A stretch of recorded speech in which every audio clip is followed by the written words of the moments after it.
Welcome to this series of mid term exams preparation. ये mid term exams की preparation series की video है, complete series इस channel के ऊपर अपलोड की जा रही है। और आज की वीडियो के अंदर आपको ECO 401 के मिड टर्म एग्जाम्स की प्रिपरेशन के लिए लेक्चर नंबर 11 से लेकर 20 तक के मेन पॉइंट्स करवाए जा रहे हैं। तो शुरू करते हैं आज के इस ट्यूटोरियल को। इसमें सबसे पहले जो है इंडिफरेंस कर्व है, ये जो है एक लाइन है, एक ग्राफिकल रिप्रेजेंटेशन है जो शो करता है कुछ कॉम्बिनेशन जो है दो गुड्स के ही कॉम्बिनेशन शो करता है जिनसे कंज्यूमर को सेम लेवल ऑफ यूटिलिटी मिलती है। यूटिलिटी सेम रहती है डिफरेंट कॉम्बिनेशंस के साथ, कहीं कभी एक गुड ज़्यादा हो गया, कभी दूसरा कम हो गया, लेकिन जो सेटिस्फेक्शन है वो सेम रहेगी। सो कंज्यूमर जो है वो इक्वली हैप्पी होगा किसी भी पॉइंट के ऊपर कर्व के, क्योंकि उसको सेटिस्फेक्शन सेम मिल रही है। एक चीज़ ज़्यादा मिल गई उसको, कभी एक चीज़ कम मिल गई।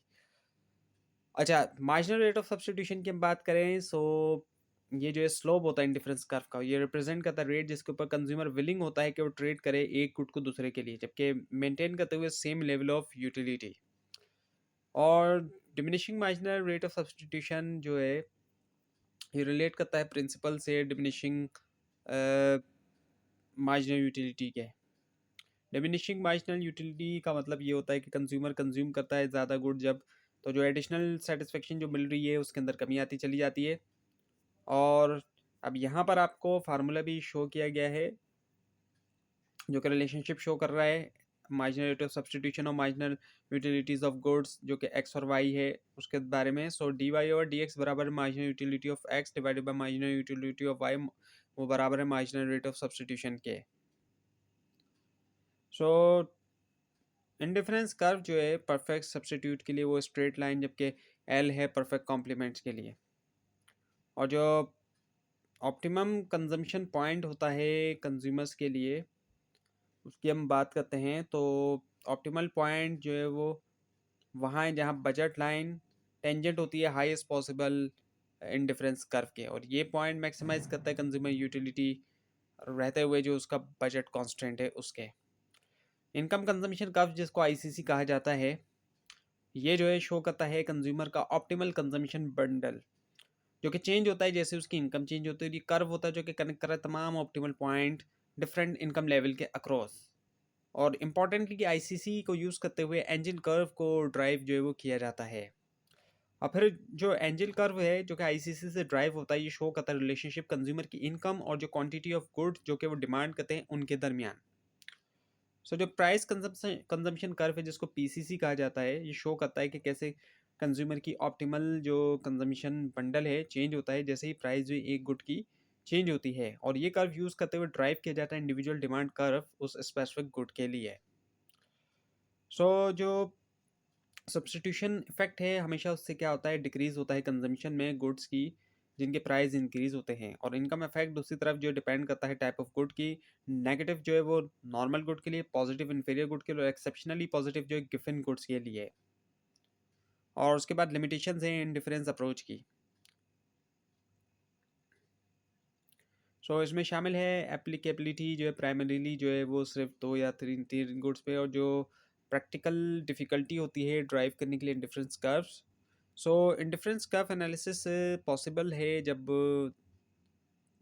सिर्फ पॉसिबल है दो, या बेस्ट जो है थ्री के लिए, और ऑलमोस्ट इम्पॉसिबल है कि प्रैक्टिकली ड्राइव करें इंडिफरेंस कर्व। और कंज्यूमर जो है ये भी पॉसिबल है कि वो बिहेव ना करे रैशनली।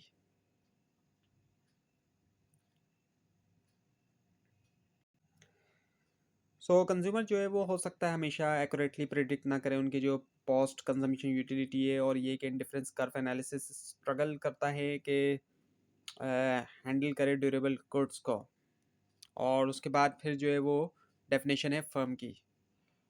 सो फर्म जो है उसकी हम बात करें, सो ये कोई भी ऑर्गेनाइज एंटिटी होती है जो कि जिसके अंदर क्या होता है, प्रोडक्शन होती है गुड्स या सर्विसेज की। फर्म के अंदर गुड्स या सर्विसेज जो है उनको प्रोड्यूस किया जा रहा होता है। और फर्म के अंदर तीन बेसिक क्वेश्चंस हमें देखने में आते हैं कि व्हाट शुड इट प्रोड्यूस, को क्या प्रोड्यूस करना चाहिए, and how should it produce, and how much profit will it make, और कितना प्रॉफिट जो है वो अर्न करेगी। सो जो ट्रेडिशनल थ्योरी है फर्म की इसकी हम बात करें, सो ट्रेडिशनल थ्योरी जो है बताती है कि फर्म का मेन गोल प्रॉफिट मैक्सिमाइजेशन, और प्रॉफिट जो है उसको डिफाइन किया जाता है डिफरेंस के तौर पर टोटल रेवेन्यू में से जब हम टोटल कॉस्ट को माइनस कर देते हैं। सो प्रॉफिट बराबर है total revenue minus total cost के। Now the types of firms, अब ये फर्म की टाइप्स जो है ये बहुत कॉमन है और इसको पढ़ाया जाता है आईटीबी इंट्रोडक्शन टू बिजनेस के कोर्स के अंदर डिटेल के अंदर। सो फर्म सोल प्रोप्राइटरशिप हो सकती है, सिंगल ओनर ओनर होता है, पार्टनरशिप एटलीस्ट दो ओनर होते हैं, और लिमिटेड कंपनी, कंपनी के अंदर तो अनलिमिटेड तादाद में भी ओनर्स हो सकते हैं, यानी कि कोई लिमिट नहीं है। जो शेयर होल्डर्स होते हैं वो पब्लिक लिमिटेड कंपनी जो होती है उसमें जितने भी शेयर होते हैं उनको ओनर कंसिडर किया जाता है और उनकी कोई तादाद नहीं है। नाउ द एंटरप्रेन्योरशिप, इसकी हम बात करें सो एंटरप्रेन्योरशिप जो है वो यहाँ पे इससे मुराद ये कि स्किल्स और इनिशिएटिव कंबाइन करने के लिए रिसोर्सेज प्रोडक्टिवली तौर पर भी और प्रॉफिटेबली तौर पर भी, और ये एम्फेसाइज करता है जो रिस्क टेकिंग एस्पेक्ट है एंटरप्रेन्योरशिप के। प्रोडक्शन फंक्शन की हम बात करें सो एक मैथमेटिकल रिलेशनशिप है, ये शो करता है कि कितना आउटपुट एक फर्म प्रोड्यूस कर सकती है जो गिवन कॉम्बिनेशन है, डिफरेंट कॉम्बिनेशन है इनपुट के उससे। और जनरल फॉर्म है इसकी Q is equals to F by L के। सो मैथमेटिकली तौर पे जो यहाँ पर लिखा गया है वो कुछ इस तरीके से बताया गया है हमें कि Q बराबर है F के L N E T P के। यहाँ पर Q आउटपुट हो गया, K labour capital, L labour, N natural resources और E entrepreneurship, T technology and P power हो गया। उसके बाद फिर कॉब डगलेस प्रोडक्शन फंक्शन। अब ये एक widely use type production function है और ये जो है फंक्शनल फॉर्म है, फ्रिक्वेंटली यूज होता है इकोनॉमिक्स के अंदर मॉडल करने के रिलेशनशिप इनपुट्स और आउटपुट के दरमियान। और इसको ओरिजिनली डेवलप किया था नट विक्सेल ने और बाद में टेस्ट किया स्टैटिस्टिकली तौर पे पॉल डगलस और चार्ल्स कोब ने। उसके बाद है the law of diminishing marginal returns. ये एक्सप्लेन करता है कि लॉ बताता है कि जैसे ही आप इंक्रीज करते हैं एक इनपुट दूसरों को कांस्टेंट करते हुए, एडिशनल आउटपुट जो है हर एडिशनल यूनिट से वेरिएबल इनपुट के इवेंचुअली तौर पर गिर जाएगा, डिक्लाइन हो जाएगा। उसके बाद है total physical product and average physical product. Total physical product जो है वो टोटल आउटपुट होता है जो कि प्रोड्यूस होता है यूज़ करते हुए गिवन अमाउंट ऑफ इनपुट, और एवरेज फिजिकल प्रोडक्ट जो है वो टोटल फिजिकल प्रोडक्ट को जब हम डिवाइड करते हैं क्वांटिटी ऑफ वेरिएबल इनपुट से। और माइनर फिजिकल प्रोडक्ट जो है वो इसकी हम बात करें तो ये क्या इंक्रीज होना टोटल फिजिकल प्रोडक्ट में जो कि नतीजा होता है 1 यूनिट इंक्रीज होने से वेरिएबल इनपुट के अंदर। और इसके लिए फार्मूला होता है marginal physical product of F is equals to change in total physical product of F divided by change in quantity of F। उसके बाद में शॉर्ट रन प्रोडक्टिविटी थ्योरी, जो कि ये कि एसेंशियली जो है वो law of diminishing marginal return. So ये एम्फेसाइज करता है कि शॉर्ट रन के अंदर एटलीस्ट एक जो फैक्टर ऑफ प्रोडक्शन है वो फिक्स्ड है, एटलीस्ट एक factor of production short run में फिक्स होगा।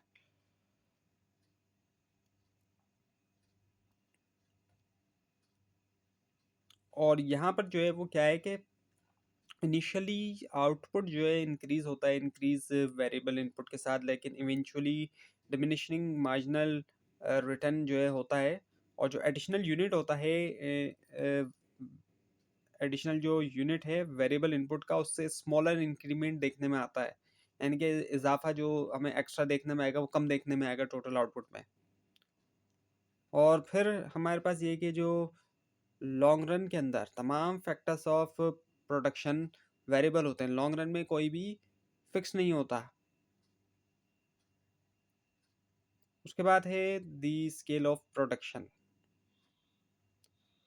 सो रिटर्न टू स्केल जो है वो डिस्क्राइब करता है कि कैसे आउटपुट चेंज होता है जब तमाम इनपुट जो है वो चेंज होते हैं प्रोपोर्शनेटली तौर पर भी। उसके बाद है the location size of decision.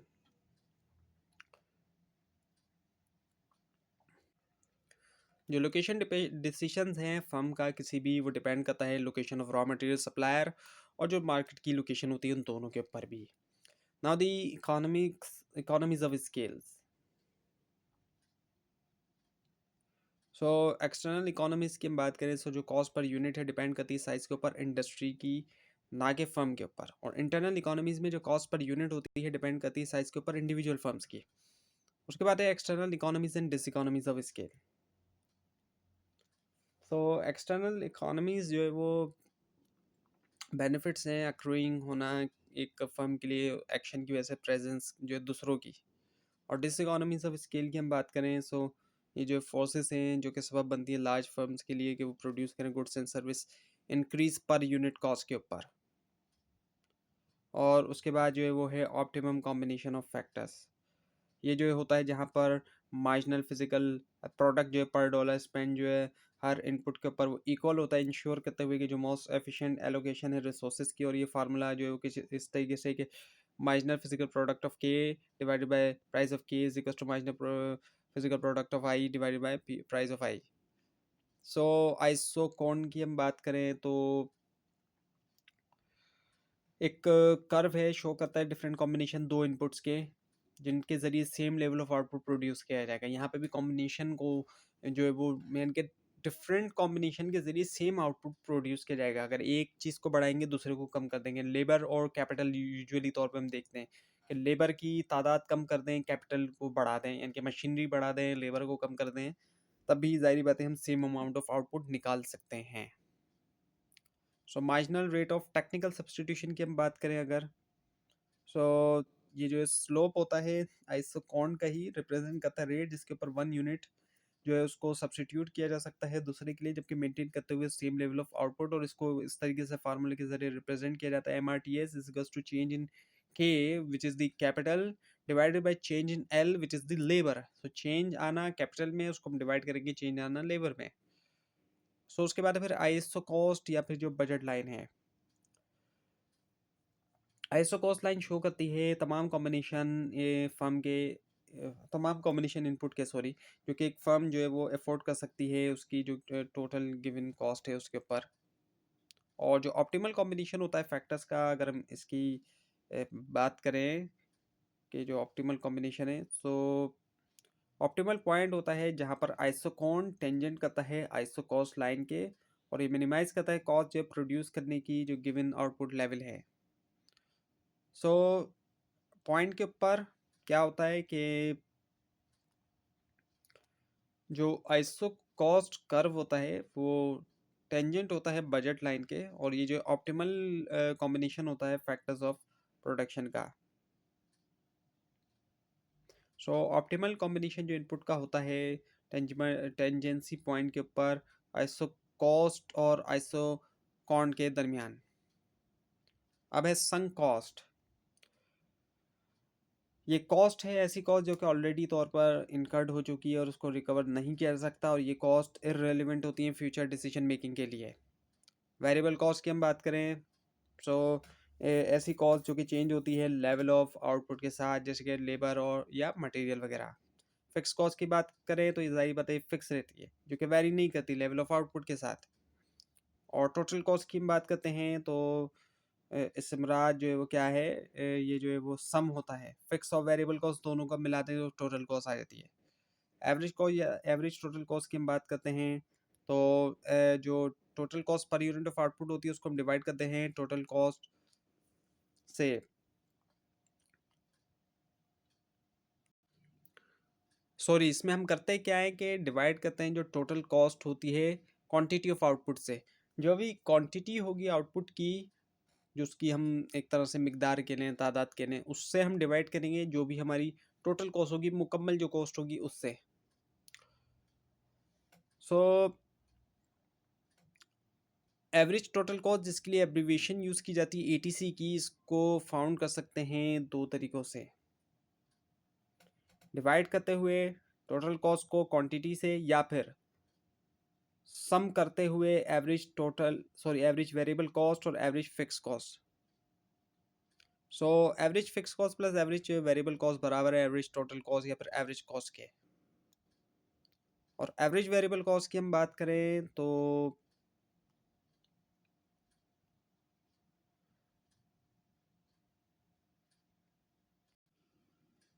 अब ये ऐसी कॉस्ट है जो कि टोटल वेरिएबल कॉस्ट को जब डिवाइड किया जाता है क्वांटिटी ऑफ आउटपुट से। So average variable cost is the total variable cost divided by the quantity of output.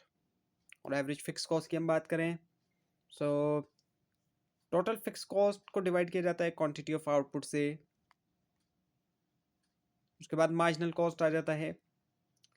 Marginal cost की बात करें तो इससे हमारा चेंज आना टोटल कॉस्ट में, जो कि नतीजा होता है 1 यूनिट इंक्रीज होना आउटपुट में। और फार्मूला कुछ इस तरीके से है कि मार्जिनल कॉस्ट बराबर है change in total cost divided by change in quantity. और उसके बाद फिर रेवेन्यूज, ये जो है सेल प्रोसीड है, जो कि एक्टिव होता है एक फर्म को जब वो सेल करती है गुड्स जो है, जो प्रोड्यूस करती है। दूसरे वर्ड में बात करें, ये इनफ्लो होता है जो कि फर्म रिसीव करती है सेल करते हुए उसकी प्रोडक्ट्स को। सो रेवेन्यू एक्चुअली है क्या, इनकम है। सिंपल वर्ड में हम बात करें, जो फर्म रिसीव करती है जब वो सेल करती है उसकी प्रोडक्ट्स को। और उसके बाद फिर total revenue, average revenue and the marginal revenue.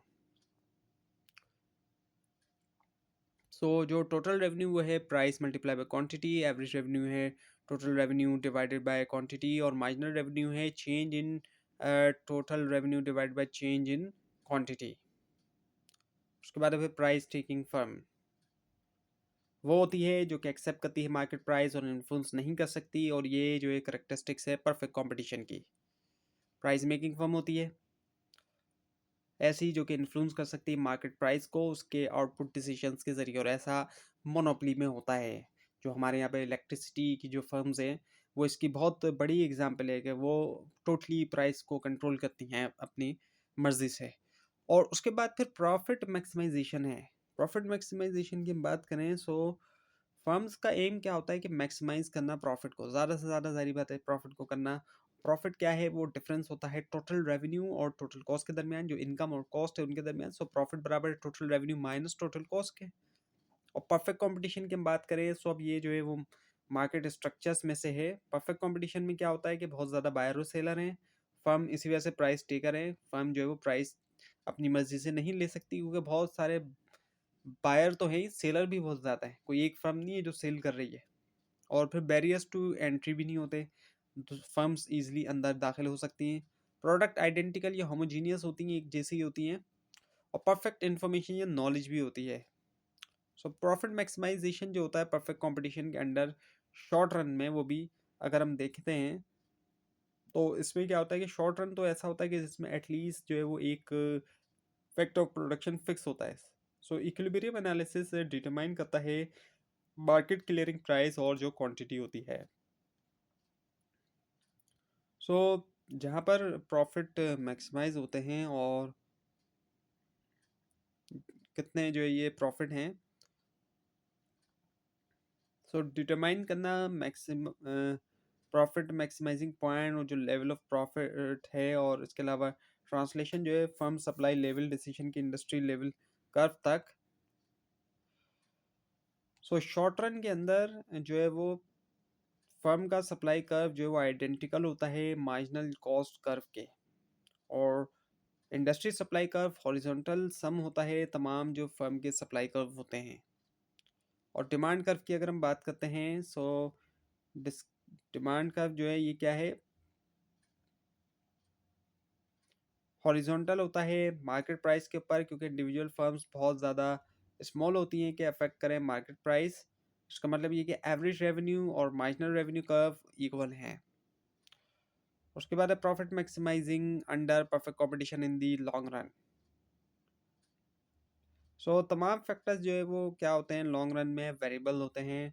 Super normal profit attract करता है न्यू फर्म को, उससे क्या होता है कि प्राइस नीचे आ जाते हैं और सिर्फ नॉर्मल प्रॉफिट ही बाकी रहते हैं।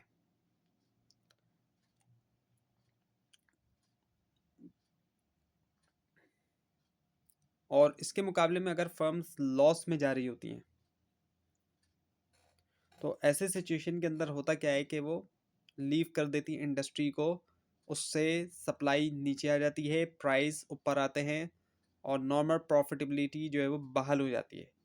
सो लॉन्ग रन में परफेक्टली कॉम्पिटिटिव फर्म सिर्फ नॉर्मल प्रॉफिट ही अर्न कर सकती हैं। और the allocative efficiency and productive efficiency. सो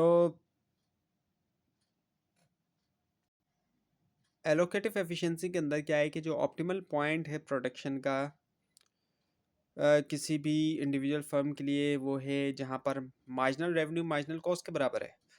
और प्रोडक्टिव एफिशिएंसी के अंदर हम देखते हैं तो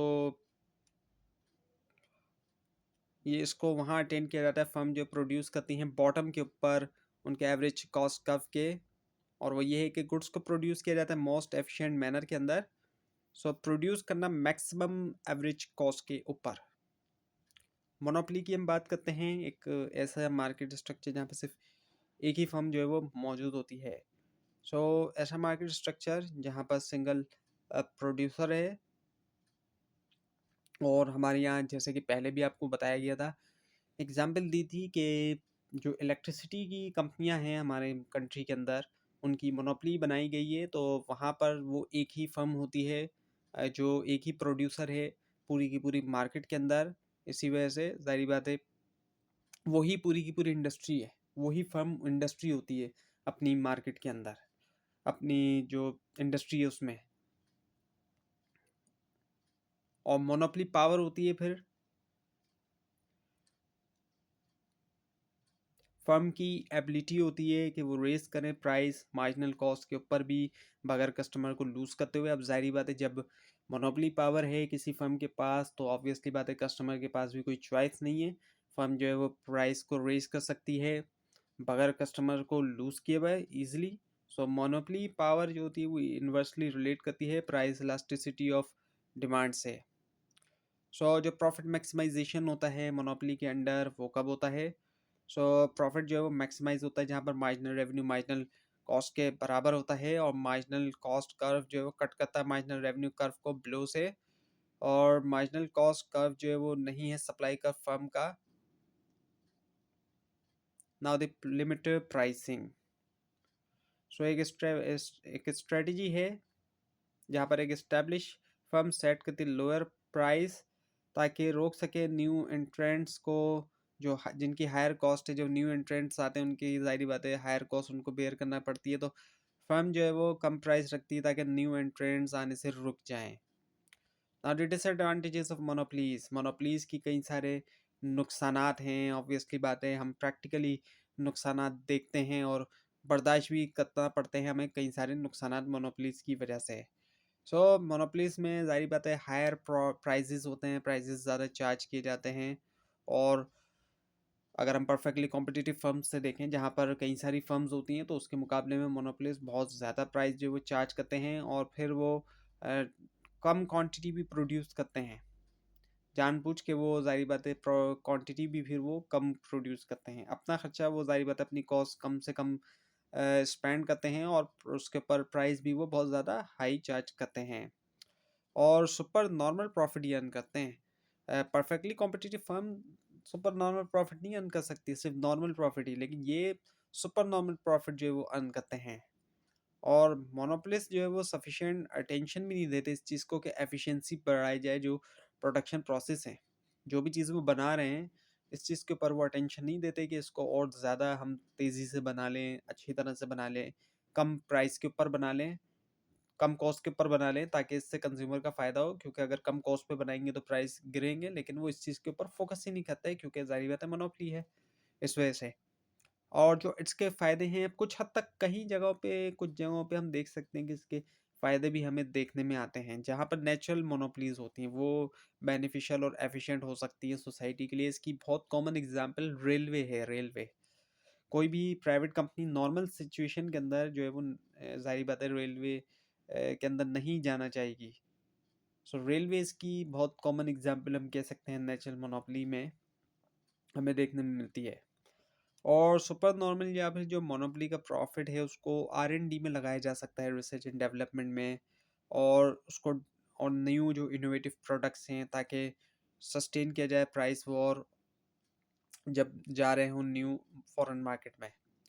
और गवर्नमेंट रेगुलेशन की हम बात करें तो जाहिर बात है गवर्नमेंट की जिम्मेदारी है।